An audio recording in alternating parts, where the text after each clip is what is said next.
नमस्कार, जय हिंद साथियों। एक बार फिर से स्वागत है आपका मेरे यूट्यूब चैनल स्टडी विद सागर में। आशा करता हूँ आप सभी लोग अच्छे होंगे और आपकी तैयारी अच्छी चल रही होगी। देखिए कि आप सभी को पता है कि उत्तराखंड में जल्द ही 2000 पदों पे पुलिस कांस्टेबल यानी कि उत्तराखंड पुलिस आरक्षी के 2000 से अधिक पदों पे विज्ञप्ति जारी होने वाली। अधियाचन जो है आपका उत्तराखंड अधीनस्थ सेवा चयन आयोग को प्राप्त हो गया है। जल्द ही इसका अध्ययन करके जो वैकेंसी के लिए विज्ञापन है वह जारी कर दिया जाएगा। तो देखिए, बहुत अच्छी खबर है उन सभी बच्चों के लिए जो उत्तराखंड पुलिस विभाग में अपना करियर बनाना चाहते हैं, अपनी सरकारी नौकरी की जो शुरुआत है वह करना चाहते हैं। तो बहुत अच्छी अपॉर्चुनिटी है सभी बच्चों के लिए, जो बच्चे तैयारी कर रहे हैं, साथ में जो बच्चे नए हैं, जो पहली बार अटेम्प्ट देने वाले हैं। तो देखिए, इन सभी के लिए वीडियो बहुत इंपॉर्टेंट होने वाली है, क्योंकि इस वीडियो में हम बात करेंगे कि देखिए कि कौन कौन बच्चे इसमें आवेदन कर सकते हैं, आयु सीमा क्या रहेगी, आपकी जो लिखित परीक्षा है उसका पैटर्न क्या रहने वाला है, फिजिकल है, फिजिकल का पैटर्न क्या रहने वाला है, क्या क्या आइटम उसमें होंगे और कितने कितने मार्क्स का वो होने वाला है और कैसे उसको क्वालिफाई करना है।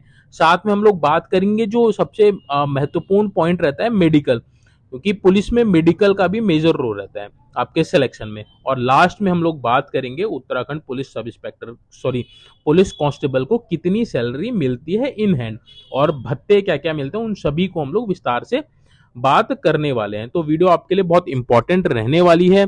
साथ में जो बच्चे नए हैं, जिन्होंने अभी चैनल सब्सक्राइब नहीं किया है, उनसे रिक्वेस्ट करूंगा कि आप चैनल को सब्सक्राइब जरूर कर लीजिएगा, ताकि इंपॉर्टेंट अपडेट आपको रेगुलर बेसिस पे मिलती रहे। साथ में बेल आइकन को भी प्रेस कर लीजिएगा, ताकि वीडियो जब डाली जाए तो आपको उस वीडियो का नोटिफिकेशन मिल जाए। तो चलिए, आज की जो ये वीडियो है इंपॉर्टेंट वीडियो रहने वाली है। इसमें हम लोग बात करेंगे योग्यता क्या रहने वाली है, आयु के बारे में बात करेंगे, उम्र क्या रहने वाली है और कितनी उम्र बढ़ सकती है, पाठ्यक्रम की बात करेंगे कि पाठ्यक्रम सिलेबस क्या है आपका, वेतन कितना मिलेगा, फिजिकल में क्या क्या होगा, मेडिकल टेस्ट में क्या क्या होने वाला है। तो देखिए, कुल 2000 पदों पे आपकी ये वैकेंसी आने वाली है। बहुत बड़ी वैकेंसी है, बहुत बड़ी पदों की संख्या है उत्तराखंड पुलिस कांस्टेबल के लिए। चलिए, आज का जो ये वीडियो है इसको हम लोग स्टार्ट कर लेते हैं। पहले हम लोग बात करेंगे उम्र की। तो जनरली देखिए क्या होती है, उत्तराखंड पुलिस कांस्टेबल की जो उम्र होती है तो 18 से 22 वर्ष मांगी जाती है। तो पुरुषों की बात करें तो 18 से 22 वर्ष के पुरुष इसमें आवेदन कर सकते हैं। वहीं महिलाओं की 18 से 25 वर्ष की उम्र मांगी जाती है। तो ये जनरल की बात करें, जो जनरल कैटेगरी में आते हैं उनकी हम लोग बात कर रहे हैं। अब देखिए, एक्सटेंशन की बात करें तो ये डिपेंड करता है सरकार पे, सरकार कितना इसमें एक्सटेंशन दे सकती है, 1 साल 2 साल 3 साल, ये देखने वाली बात होगी। बट जो उम्र रहती है वह 18 से 22 वर्ष और महिलाओं की 18 से 25 वर्ष रहती है। आगे बात करें शैक्षिक योग्यता, तो 12वीं पास। तो जो बच्चे 12वीं पास हैं वह इसमें आवेदन कर सकते हैं। एक चीज मैं यहाँ पे क्लियर कर दूं, बच्चे बार बार पूछते हैं कि अभी मैंने 12वीं के पेपर दिए हैं या 12वीं अभी पास नहीं, मैं 12वीं अपियर हूं, तो वो उसमें आवेदन नहीं कर सकते। आप जब फॉर्म भर रहे हैं उस दिनांक को आप एलिजिबल होनी चाहिए, यानी कि आप 12th पास हो जाने चाहिए उस दिनांक को, जिस दिनांक को आप फॉर्म भर रहे हैं, या फिर लास्ट दिनांक जो होती है आपकी फॉर्म भरने की उससे पहले। तो उससे पहले आपको 12th पास होना जरूरी है। तो अपियरिंग वाले बच्चे इसमें आवेदन ना करें।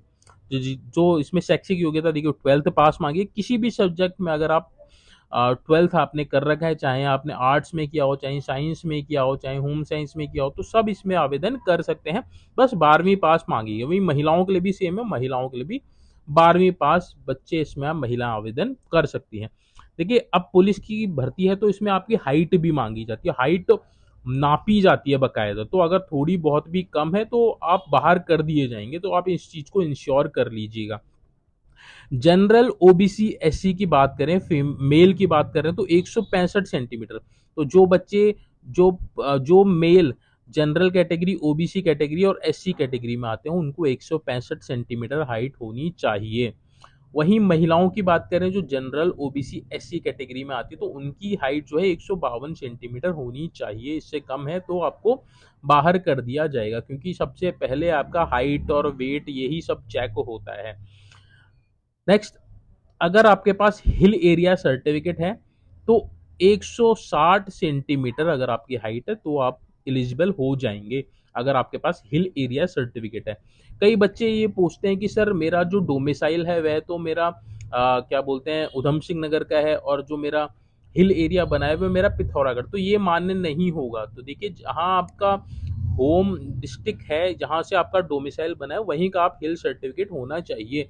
हिल सर्टिफिकेट वहीं बनेगा जो अगर आप पर्वतीय जिले में रहते हैं, तो जैसे पिथौरागढ़, चमोली, तो इन एरियो से ही आपका हिल एरिया बनेगा। प्लेन्स के जो एरिया हैं आपके उधम सिंह नगर और आपका देहरादून और आपका हरिद्वार, तो यहाँ पे आपका हिल एरिया नहीं बनेगा। तो हिल एरिया सर्टिफिकेट के लिए मैंने आपको क्लियर कर दिया।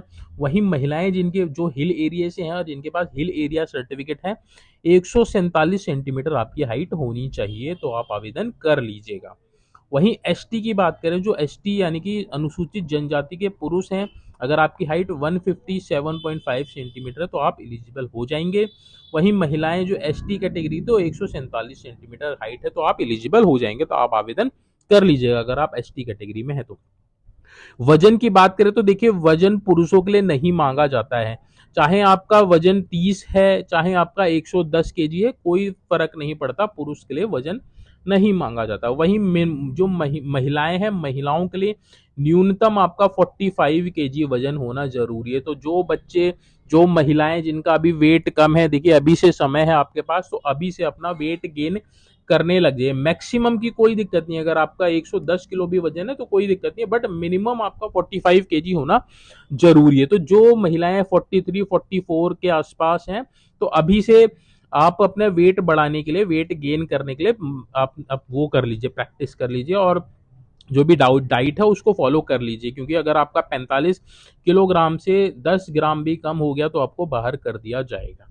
तो ये आप इंश्योर कर लीजिएगा। महिलाओं की बात कर रहा हूँ तो 45 किलोग्राम आपका वेट होना चाहिए। अगर आप किसी भी कैटेगरी हैं तब भी आपका 45 केजी ग्राम, क्योंकि आपका ये वहाँ पे मेजर होगा। अगर आपका 44.50 भी आया तो आपको बाहर बाहर कर दिया जाएगा। अब बात करते हैं सीने की माप की। तो देखिए सीने की जो माप है वो केवल पुरुषों के लिए लागू होगी, तो केवल पुरुषों की चेस्ट मेजर होगी, कैटेगरी वाइज वो भी होगी। अगर आप देखिए general, OBC, SC male candidates हैं तो आपका जो सीना है यानी कि चेस्ट है वह बिना फुलाए 78.8 सेंटीमीटर होनी चाहिए और फुलाने पे 83.8 सेंटीमीटर होनी चाहिए, यानी कि मिनिमम आपका 5 सेंटीमीटर का फुलाव होना जरूरी है। मान लिया आपका देखिए बिना फुलाए तो आपका सीना 80 हो रहा है, बट आप फुला नहीं पाए, आप फुला 3 ही सेंटीमीटर पाए, तो तब भी आप बाहर कर दिए जाएंगे। तो मिनिमम 5 सेंटीमीटर का फुलाव भी आपको करना है, तो इसकी भी आपने प्रैक्टिस करनी है कि आप 5 सेंटीमीटर चेस्ट को एक्सपेंड कर पा रहे हैं, नहीं कर पा रहे हैं। वहीं अगर आप हिल एरिया से बिलोंग करते हैं और एसटी कैटेगरी से बिलोंग करते हैं तो आपको 2 सेंटीमीटर का रिलैक्सेशन मिलेगा। देखिए बिना फुलाए 76.3 सेंटीमीटर और फुलाने पे 81.3 सेंटीमीटर होना चाहिए, बट मिनिमम फुलाव इसमें आपको भी 5 सेंटीमीटर लाना ही पड़ेगा। केवल पुरुषों के लिए है ये, महिलाओं के लिए नॉट अप्लाइड है, तो महिलाओं के लिए ये नहीं है कंडीशन। आगे देखिए नोट आप देख लीजिए, एससी एसटी ओबीसी के अभ्यर्थियों को आयु में अधिकतम 5 वर्ष की छूट मिलेगी। यानी कि देखिए जो बच्चे एससी एसटी ओबीसी के हैं तो उनको, जो अगर वो मेल कैटेगरी में है तो यहाँ 5 और ऐड कर लीजिए, यानी 18 से 27 वर्ष के एससी एसटी ओबीसी के बच्चे एलिजिबल हो जाएंगे अगर आपकी हाइट, अब अगर आपकी एज 27 वर्ष है तो मैक्सिमम। वही महिलाएं इसमें आप 5 वर्ष ऐड कर लीजिए, अगर आप एससी एसटी ओबीसी तो 5 वर्ष यहाँ ऐड कर लीजिए, तो 18 से 30 वर्ष की महिलाएं इसमें आवेदन कर सकती हैं अगर आप एससी एसटी ओबीसी से बिलोंग करती हैं। तो अगर सरकार ये जो एज है 18 से 22 इसको एक्सटेंड करता है, यानी कि 23 अगर करता है, मान लिया 25 करता है, तो जितनी भी अगर ये करेगा, अगर ये करता है तो आप उतने ही उसमें ऐड कर लीजिएगा, यानी कि 5 वर्ष आपने उसमें ऐड कर लेना है एससी एसटी ओबीसी अगर बिलोंग करते हैं तो। नेक्स्ट दूसरा पॉइंट देखिए, जो स्वतंत्रता संग्राम सेनानी हैं, जो स्वतंत्रता सेनानी के आश्रित हैं, अभ्यर्थी हैं, उनको अधिकतम आयु में 5 वर्ष की छूट मिलेगी। तो यानी कि जो स्वतंत्रता सेनानी के जो आश्रित हैं, उन अभ्यर्थी हैं उनको 5 वर्ष की आयु, उनको भी 5 वर्ष की छूट मिलेगी। वहीं देखिए जो होमगार्ड हैं जिन्होंने 3 वर्ष की नियमित सेवा पूर्ण कर ली है, को अधिकतम 5 वर्ष की छूट मिलेगी। तो यानी कि जो होमगार्ड विभाग में हैं और जिन्होंने 3 वर्ष की अपनी सेवा पूरी कर ली है होमगार्ड की, तो उसको उनको भी देखिए 5 5 वर्ष का एक्सटेंशन मिल जाएगा अपर एज में। तो ये थी एज की बात। आगे बात करते हैं आरक्षण संबंधी जानकारी। तो आरक्षण देखिए आप सभी को पता है, जो उत्तराखंड में एससी को 19% मिलता है, यानी कि जो आपके कुल पद होंगे उनमें से 19% एससी के लिए रिजर्व्ड है, एसटी के लिए 4% है, ओबीसी के लिए 14% है, ईडब्ल्यूएस का आपका 10% है। वहीं उधर्व यानी कि हॉरिजेंटल क्षैतिज आरक्षण की अगर हम बात करें तो महिलाओं को 30% आरक्षण इसमें प्राप्त है। तो कुल पद जितने भी आएंगे आपके, तो उसमें से 30% महिलाओं के लिए आरक्षित होंगे। उत्तराखंड के भूतपूर्व सैनिक यानी कि एक्स सर्विसमैन के लिए 5%, उत्तराखंड के स्वतंत्रता संग्राम सेनानियों को के आश्रितों को 2%, यानी कि फ्रीडम फाइटर के जो आश्रित हैं उनको 2%, उत्तराखंड होमगार्ड के जितने भी वो होंगे एम्प्लॉय होंगे उनको 5% का आरक्षण मिलेगा। वहीं अनाथ बच्चों को जो ऑर्फन है उनको 5% तक का आरक्षण मिलेगा। एक चीज और इसमें ऐड हो गई, जो आपके खिलाड़ी हैं यानी कि जो आपके स्पोर्ट्स पर्सन है उसका उनको देखिए 4% का इसमें अब सरकार द्वारा आरक्षण देने के लिए घोषणा कर दी गई। तो 4% आपके स्पोर्ट्स वाले भी इसमें ऐड होंगे। तो 4% जो पोस्ट आएंगी स्पोर्ट्स वालों के लिए रहेंगी। आरक्षण का लाभ देखिए संबंधित वैध प्रमाण पत्र दिखाने पर ही आपको मिलेगा। यानी कि अगर आपने हाइट का और अपना चेस्ट का अगर आपको उसमें रिलैक्सेशन चाहिए तो आपके पास जो संबंधित आरक्षण जिस कैटेगरी से आप बिलोंग करते हैं तो उसका आपके पास वैलिड प्रमाण पत्र होना चाहिए। जैसे ओबीसी का होता है 3 साल के लिए वैलिड होता है। तो आप इंश्योर कर लीजिएगा कि जिस दिन आप फॉर्म भर रहे हैं उस दिन आपका जो सर्टिफिकेट है ओबीसी का वो वैलिड होना चाहिए, वो एक्सपायरी नहीं होना चाहिए। अगर जिसके डेट निकल रही है तो आप उसको अभी से आगे उसको रिन्यू करवा लीजिए, आगे उसको बढ़वा लीजिए। तो ये आप चीज नोट कर लीजिएगा जो भी ओबीसी से बिलोंग करते हैं। चलिए आगे बढ़ते हैं, अगला देख लेते हैं। अगला है आपका देखिए फिजिकल मोस्ट इंपॉर्टेंट रहने वाला है। देखिए जैसे सब इंस्पेक्टर होता है तो सब इंस्पेक्टर में जो फिजिकल होता है वो केवल क्वालिफाई नेचर का होता है, बट उत्तराखंड जो कांस्टेबल जो होता है उसमें जो फिजिकल होता है आपका 100 मार्क्स का फिजिकल होता है और ये आपके सिलेक्शन में मेजर रोल निभाता है। बच्चे जो फिजिकल में अच्छे होते हैं तो देखिए वो 100 में से 100 फिजिकल भी करके आते हैं। तो आप अपनी तैयारी उसी हिसाब से कीजिए कि आप जितने मैक्सिमम मार्क्स गेन कर सकते हैं फिजिकल में, क्योंकि अगर आप फिजिकल में मैक्सिमम मार्क्स गेन करेंगे तो आपको बेनिफिट रहेगा, सिलेक्शन के आपके चांस ज़्यादा बढ़ जाएंगे। तो आप जो फिजिकल है उसकी तैयारी अभी से स्टार्ट कर दीजिए ताकि आप 100 में से 100 फिजिकल करके आ सके। अब हम लोग बात कर लेते हैं कि फिजिकल में क्या क्या होने वाला है। सबसे पहले हम लोग बात करते हैं महिलाओं की, साथ में हम लोग पुरुषों की भी बात कर लेंगे। तो देखिए क्रिकेट बॉल थ्रो है, इसके 20 मार्क्स मिलेंगे महिलाओं के। इसमें देखिए क्या है, अगर आपने 16 मीटर फेंकेंगे अगर आप बॉल तो आपको 10 मार्क्स मिलेंगे, 20 मीटर फेंकेंगे तो 12 मार्क्स मिलेंगे, 24 मीटर पे आपको 14 मार्क्स मिलेंगे, 28 मीटर पे आपको 16 मार्क्स मिलेंगे, 32 मीटर पे आपको 20 मार्क्स मिलेंगे। यानी कि 32 मीटर अगर महिला आप बॉल फेंक लेंगे, क्रिकेट बॉल फेंक लेंगे तो आपको पूरे के पूरे 20 मार्क्स मिलेंगे। ये 20 मार्क्स का आपका ये इवेंट रहने वाला है। वहीं पुरुषों की बात करें तो पुरुषों को 20 मार्क्स कितने उसमें मिलेंगे, तो आपको 70 मीटर फेंकने में, 70 मीटर अगर आपने फेंकी तो आपको 20 मार्क्स मिलेंगे। तो आपने अपना टारगेट 70 मीटर का ही रख के चलना है। यहाँ अगर देखिए मिनिमम अगर 16 मीटर अगर आप नहीं फेंक पाएंगे तो आप डिस्क्वालीफाई हो जाएंगे, ये भी आप इंश्योर कर लीजिएगा। इसमें आपको जो क्रिकेट बॉल थ्रो है इसमें आपको कितने 3 चांसेस मिलेंगे। अगर आप 3 चांस में नहीं फेंक पाए तो डिस्क्वालीफाई हो जाएंगे और 3 चांस में से आपका जो बेस्ट रहेगा वो काउंट हो जाएगा। वहीं मेल्स के लिए भी सेम ही है, 50 मीटर आपने मिनिमम फेंकनी है। 50 मीटर की तो आप प्रैक्टिस करके ही जाएगा, 50 मीटर अगर आप नहीं फेंक पाए तो आप डिस्क्वालीफाई हो जाएंगे। 3 चांस इसमें भी आपको मिलेंगे। लंबी कूद की बात करें तो ये भी 20 मार्क्स का है। 8 फीट मिनिमम कूदनी है महिलाओं को, 8 फीट कूदेंगे तो मात्र 10 मार्क्स मिलेंगे और अगर आप 13 फीट कूदेंगे तो आपको पूरे 20 मार्क्स मिलेंगे। तो आपने प्रैक्टिस 13 फीट की ही करनी है, ज़्यादा से ज़्यादा मार्क्स लाने हैं आपने, तभी आपके सिलेक्शन के चांसेस बढ़ेंगे। तो ये भी आपका 20 मार्क्स का है। वहीं पुरुषों का देखिए जो आप ये भी 20 मार्क्स है, मिनिमम आपको 13 फीट कूदनी है। अगर आप 13 फीट नहीं कूद पाए तो आप डिस्क्वालीफाई हो जाएंगे।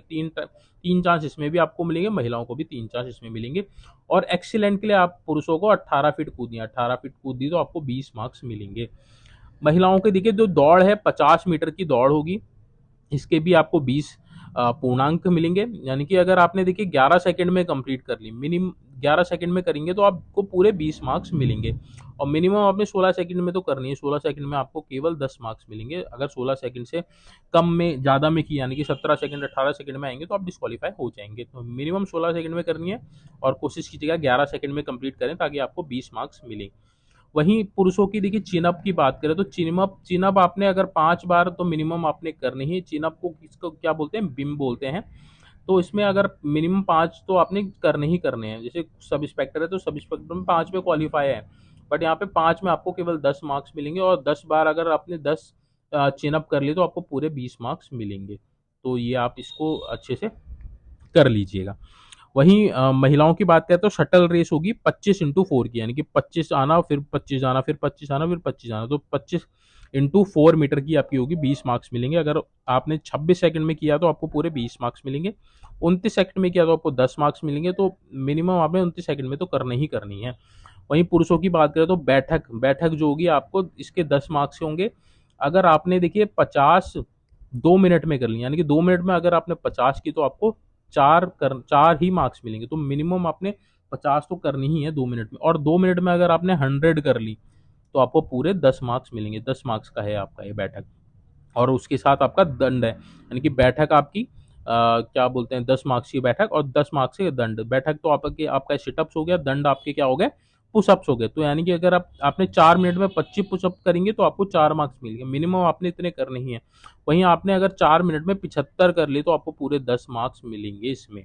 तो इस चीज को आप देख लीजिएगा। स्किपिंग रोप, यानी कि रस्सी कूद होगी, महिलाओं की होने वाली है रस्सी कूद। अगर आपने 1 मिनट में 80 बार स्किपिंग रोप कर ली तो पूरे 20 मार्क्स मिलेंगे। और आपने मिनिमम 55 तो करनी है 1 मिनट में, जिसके आपको 10 मार्क्स मिलेंगे। अगर आप 55 नहीं कर पाए 1 मिनट में तो आप डिस्क्वालीफाई हो जाएंगे।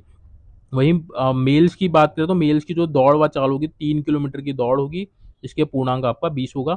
आपने अगर 10 मिनट में कंप्लीट कर ली तो पूरे 20 मार्क्स मिलेंगे। वहीं आपको अगर आपने 20 मिनट में कंप्लीट की तो आपको कितने 10 मार्क्स इसमें मिलेंगे। तो ये आपके 3 किलोमीटर की दौड़ होगी। देखिए इस बॉल थ्रो में और लंबी कूद में आपको क्या बोलते हैं कि पूरे 3 चांस इसमें मिलेंगे। वहीं पुरुषों को भी क्रिकेट बॉल थ्रो में लंबी कूद में आपके 3 चांस मिलेंगे, अन्य में आपको एक ही एक चांस मिलेगा। तो ये आपका फिजिकल रहने वाला है। कोशिश कीजिएगा आप मैक्सिमम मार्क्स गेन करें ताकि आपके जो सिलेक्शन के चांसेस हैं वो बढ़ जाएं। चलिए आगे बढ़ते हैं, अगला चीज देख लेते हैं। अगला आपका देखिए लिखित परीक्षा। 100 नंबर का आपका फिजिकल हो गया। आप 100 नंबर का आपका क्या होगा, 100 नंबर की आपकी लिखित परीक्षा होगी, यानी कि रिटर्न एग्जाम इसमें आपका होगा 100 नंबर का।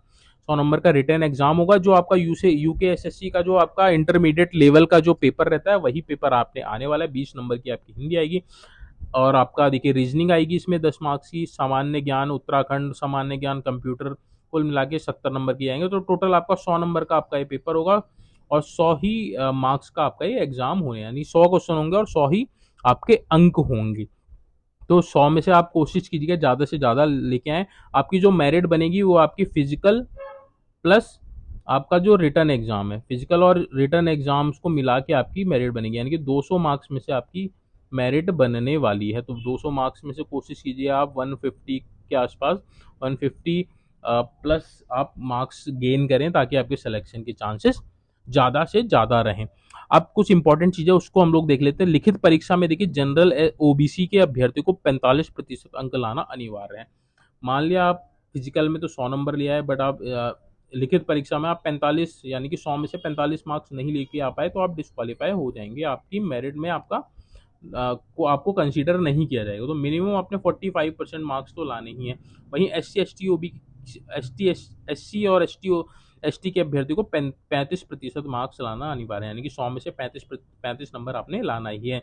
लिखित परीक्षा में देखिए सही उत्तर के लिए आपको 1 नंबर मिलेगा, वहीं गलत उत्तर के लिए आपको 1/4 यानी कि आपका 0.25 मार्क्स आपका काट लिया जाएगा, यानी कि नेगेटिव मार्किंग भी इसमें होने वाला है। प्रत्येक प्रश्न के लिए आपको 4 विकल्प दिए जाएंगे, आप इसको देख लीजिएगा। आगे देखिए जो इंपॉर्टेंट चीजें उनको हम लोग यहाँ देख लेते हैं। रिक्तियों के सापेक्ष लिखित परीक्षा में सफल अभ्यर्थियों की, जो मैंने आपको बताया, जो आपकी रिक्तियां होंगे, मानी 2000 जो आपके वैकेंसी हैं, इन पे जो मेरिट बनेगी वो आपकी फिजिकल और रिटर्न दोनों एग्जाम दोनों के मार्क्स को कंबाइन करके आपकी मेरिट बनेगी। इन केस दो बच्चों के समान अंक होते हैं तो किसको वरीयता दी जाएगी, इस चीज को भी हम लोग देखते हैं। जिस अभ्यर्थी की आयु अधिक है उसको वरीयता दी जाएगी। आयु भी समान है पर जिसने लिखित परीक्षा में ज्यादा अंक प्राप्त किए फिर उसको वरीयता दी जाएगी। अगर लिखित परीक्षा में भी अंक समान है तो फिजिकल टेस्ट में अधिक अंक लाने वाले को वरीयता दी जाएगी। तो इस चीज को भी आप देख लीजिएगा। अन्य जो महत्वपूर्ण पॉइंट्स हैं उनको भी देख लेते हैं। इसमें देखिए जो बच्चे जिन्होंने पुलिस की सीधी भर्ती के पदों पर आवेदन करने के लिए वही अभ्यर्थी पात्र होगा जिसने 10th और 12th अथवा समकक्ष स्तर की शिक्षा उत्तराखंड राज्य में स्थित मान्यता प्राप्त संस्थान से की होती है। यानी कि 10th 12th आपका उत्तराखंड से होना जरूरी है। साथ ही ऐसे बच्चे जो सैनिक अर्धसैनिक राज्य सरकार के वह कार्मिक जो राज्य में कार्यरत हैं जिनकी सेवाएं उत्तराखंड के बाहर स्थानांतरित नहीं हो सकती है उनके पुत्र पुत्री भी आवेदन कर सकते हैं। यानी कि जो जो जो जिनके माता पिता सैनिक अर्धसैनिक या राज्य सरकार में कार्यरत हैं जिनकी उत्तराखंड से बाहर पोस्टिंग नहीं हो सकती तो उनके बच्चे भी इसमें आवेदन कर सकते हैं। वहीं राज्य के स्थायी निवासी जो उत्तराखंड के बाहर निवासरत हैं उनके पुत्र पुत्री भी आवेदन कर सकते हैं। वहीं देखिए एनओसी की बात करें, नो ऑब्जेक्शन सर्टिफिकेट उन बच्चों को चाहिए रहेगा जो ऑलरेडी सरकारी अर्ध सरकारी सेवा में, उन्हें अपने विभाग से एनओसी प्राप्त करनी होगी। जब आप फॉर्म भरेंगे तो आपसे एनओसी की डेट मांगी जाएगी। तो जो बच्चे पहले से ही सर्विस में तो आप एनओसी ले लीजिएगा। आगे बढ़ते हैं। अगला देखिए पुलिस मेडिकल टेस्ट जो आपका जब आप आपका रिटर्न भी हो जाएगा, आपका फिजिकल भी हो जाएगा, उसके बाद जब आप मेरिट जब आपकी बन जाएगी तो मेरिट के बाद बच्चों को क्या बुलाएगा, मेडिकल के लिए बुलाया जाएगा। तो मेडिकल टेस्ट में आपका देखिए क्या क्या होता है। अभ्यर्थी मेडिकल फिट होना चाहिए, उसकी एक आंख 6/6 और दूसरी आंख 6/9 से कम नहीं होनी चाहिए। यानी कि एक आंख आपकी 6/6 वाले लेटर्स पढ़ी जानी चाहिए, वहीं दूसरी आंख से आप 6/9 के जो लेटर है उनको पढ़ सकने होने चाहिए। अगर आपकी ये कंडीशन, क्योंकि इसमें आई का बहुत ज़्यादा इम्पोर्टेंट रोल होता है पुलिस में, तो आप इस चीज़ को इंश्योर कर लीजिएगा। बच्चे पूछेंगे देखिए हमारे स्पेक्स लगे हैं तो क्या हम इसमें आवेदन कर सकते हैं, तो आप आवेदन कर सकते हैं, बट आपने ये वाला जो मेडिकल होगा इसको आपने क्वालिफाई करना ही है। कलर ब्लाइंडनेस नहीं होना चाहिए, तो कलर ब्लाइंडनेस वाले बाहर कर दिए जाएंगे। तो आप इस चीज़ को इंश्योर कर लीजिए। कलर ब्लाइंडनेस का टेस्ट होगा, आगे मैं बताऊंगा कि कलर ब्लाइंडनेस आप कैसे चेक कर सकते हैं। सटा घुटना सपाट पैर नहीं होना चाहिए, तो ये भी एक कंडीशन है, आप इसको भी देख लीजिएगा। हकलाना विकलांगता को भी अयोग माना जाए, तो हकलाना विकलांगता को भी अयोग माना जाएगा। कान में वैक्स नहीं होना चाहिए, इस चीज को भी आप इंश्योर कर लीजिएगा कि आपके कान में भी वैक्स नहीं है। अगर आपके कान में वैक्स है तो आप मेडिकल से पहले उसको क्लियर करवा लीजिएगा, कोई दिक्कत नहीं आएगी। आगे बढ़ते हैं। अगला देखते हैं, देखिए सपाट पैर का कैसे पता लगाएंगे। तो सपाट पैर आप देख लीजिएगा। देखिए पहला वाला ये फ्लैट फुट है, नीचे वाला आपका हेलो फुट है यानी कि हाई आर्च है। यहाँ देखिए यहाँ पे गैप बन रहा है, ये एकदम ही फ्लैट है, तो ये दोनों डिस्क्वालीफाई हो जाएंगे। आप इसको चेक कर सकते हैं घर में ही, पानी पे आप खड़े हुए, उसके बाद आप फर्श पे खड़ी हुई अपने जो फुट मार्क्स है उनको चेक करिए। अगर आपके देखिए इस तरह का इमेज बन रही है तो आप क्वालिफाई हो जाएंगे। तो इस तरह से आप सपाट पैर का पता लगा सकते हैं। नेक्स्ट आपका देखिए सपाट घुटने का कैसे पता लगाएंगे। तो आप पहली वाली इमेज देख रहे होंगे, तो इसमें आपके इनके दोनों घुटने क्या हैं, आपके मिले हुए हैं, तो ये आपका डिस्क्वालीफाई हो जाएगा। इसको आप चेक कर सकते हैं घर पे ही। अगर आपके ये वाली जो इमेज है इस तरह की आपकी अगर इमेज बन रही है तो कोई दिक्कत नहीं है, आप क्लियरली इसको क्लियर कर लेंगे। तो इस तरह से आप पता लगाएंगे सपाट घुटने सपाट पैर। कलर ब्लाइंडनेस, तो कलर ब्लाइंडनेस में क्या रहेगा, देखिए जब आपका कलर ब्लाइंडनेस का टेस्ट होता है तो वहाँ पे एक बुक रखी रहेगी, तो आपसे इस तरह की इमेज वहाँ पे बनी रहेगी, तो आपसे इनको पढ़वाया जाएगा। तो देखिए ये जो सर्कल में आप देख रहे होंगे कुछ डिजिट लिखी है, तो इन डिजिट को अगर आप पढ़ पा रहे हैं तो आपको कलर ब्लाइंडनेस नहीं है। जैसे पहली वाली इमेज में देखो 25 है, इसमें आपका 6 है, इसमें आपका 8 है, इसमें आपका 56 है, इसमें आपका 29 है, इसमें आपका 45 है। तो अगर आप इनको पढ़ पा रहे हैं तो कलर ब्लाइंडनेस की शिकायत नहीं है, क्योंकि अगर कलर ब्लाइंडनेस होगा तो आपको डिस्क्वालीफाई कर दिया जाएगा। आप इस चीज को इंश्योर कर लीजिएगा।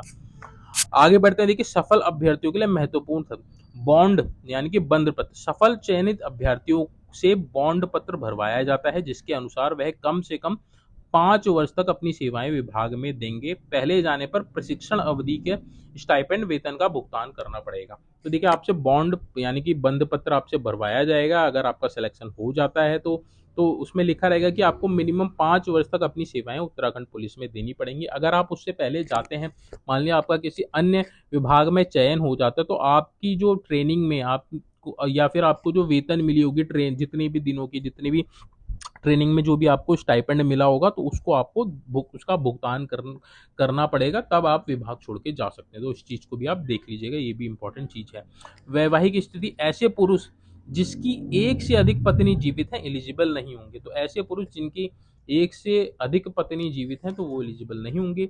ऐसी महिलाएं जिसने ऐसे पुरुष से विवाह किया है जिसकी पहले से एक पत्नी जीवित हो, वो भी एलिजिबल नहीं होंगे। तो ये महिलाओं के लिए है, इस चीज को भी आप देख लीजिएगा।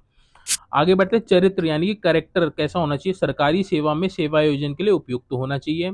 चयन के दौरान यदि अभ्यर्थी का कार्य व्यवहार उचित नहीं पाया जाता है तो उसका अभ्यर्थन निरस्त कर दिया जाएगा। तो यानी कि अगर ट्रेनिंग में भी अगर आपका कार्य व्यवहार उचित नहीं पाया जाता है, अगर आप किसी इलीगल एक्टिविटी में पाए जाते हैं या जो भी है, अगर आप एलिजिबल नहीं है तो आपको आपका जो अभ्यर्थन है निरस्त कर दिया जाएगा। ट्रेनिंग के दौरान भी किया जा सकता है।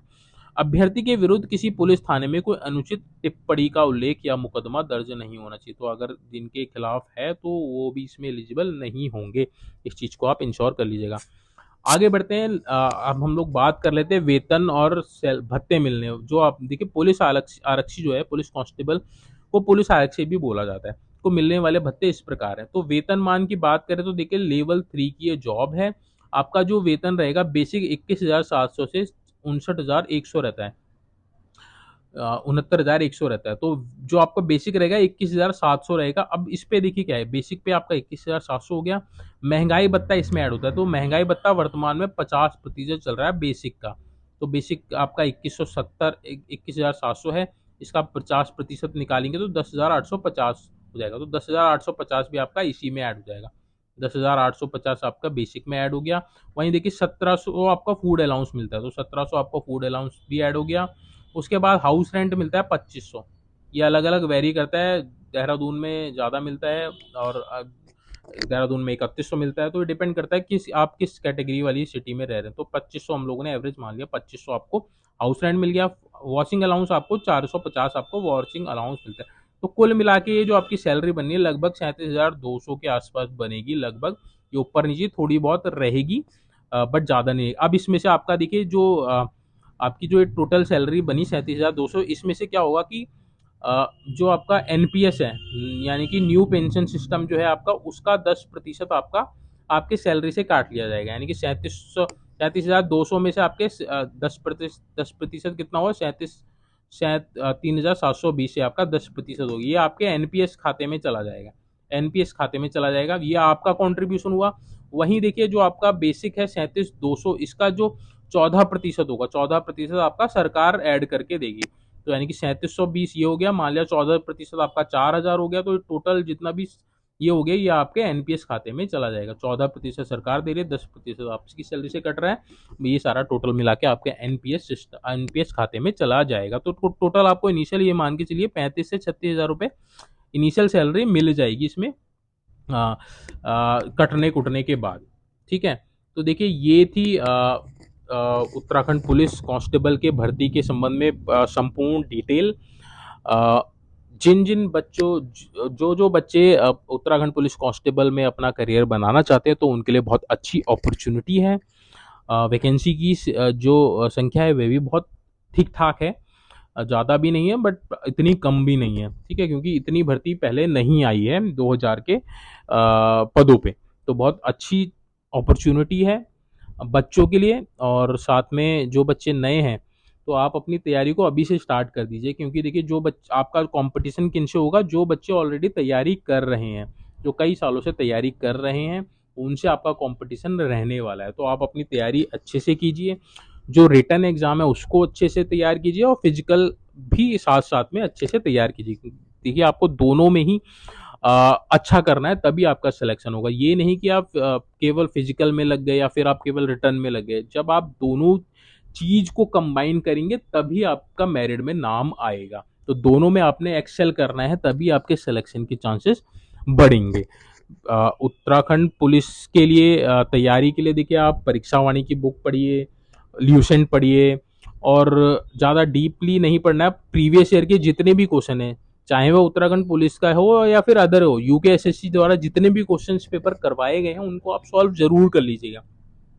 उनसे आइडिया लगेगा कि किस तरह के क्वेश्चन आयोग पूछता है। ये सारे नए बच्चों के लिए बात कर रहा हूँ। जो पुराने बच्चे हैं उनको तो पता है कि क्वेश्चन कैसे आते हैं। तो नए बच्चों को क्या करना है, परीक्षा वाणी अच्छे से पढ़नी है, ल्यूसेंट अच्छे से पढ़नी है, कंप्यूटर के लिए परीक्षा मंथन की बुक आती है वो अच्छे से पढ़ना है, करंट अफेयर्स आपने बहुत रेगुलरली पढ़ना है। और जो प्रीवियस ईयर के यूकेएसएससी द्वारा जितने भी क्वेश्चन पेपर कराए गए हैं पिछले 4-5 साल में, आपने सबको करके जाना है, तब आपका रिटर्न बहुत अच्छा हो जाएगा। तो अगर आप इस स्ट्रेटजी को फॉलो करेंगे तो आपके सिलेक्शन के चांसेस बढ़ जाएंगे। साथ में अगर आपका कोई डाउट है, अगर आपको कोई हेल्प चाहिए तो कमेंट बॉक्स में आप मेंशन कीजिएगा या आप टेलीग्राम चैनल को ज्वाइन कर लीजिएगा, मैं आपकी हेल्प कर दूंगा जितनी भी हो सकेगी। तो चलिए आज का जो ये सेशन है इसको यहीं पे एंड करते हैं। अगर आपको कोई डाउट होगा तो प्लीज़ कमेंट बॉक्स में मेंशन कीजिएगा, मैं आपका डाउट क्लियर करने की कोशिश करूंगा। और अपनी जो तैयारी है उसको अभी से तैयार कीजिए, क्योंकि अभी का आपके पास समय है। अभी नेक्स्ट मंथ तक आपको वैकेंसी देखने को मिलेगी। तो उसके बाद ये मान के चलिए नेक्स्ट सितंबर में वैकेंसी आती है तो अक्टूबर तक आपके फॉर्म भरे जाएंगे। तो हो सकता है नवंबर दिसंबर में आपका इसका फिजिकल स्टार्ट हो जाए। तो आपके पास 3-4 महीने का समय है। तो फिजिकल को भी अच्छे से तैयार कीजिए और रिटन एग्जाम्स को भी अच्छे से तैयार कीजिए ताकि आपके सिलेक्शन फाइनली हो जाए। तो चलिए आज का जो सेशन इसको यहीं पे एंड करते हैं। Thank you so much for watching this video.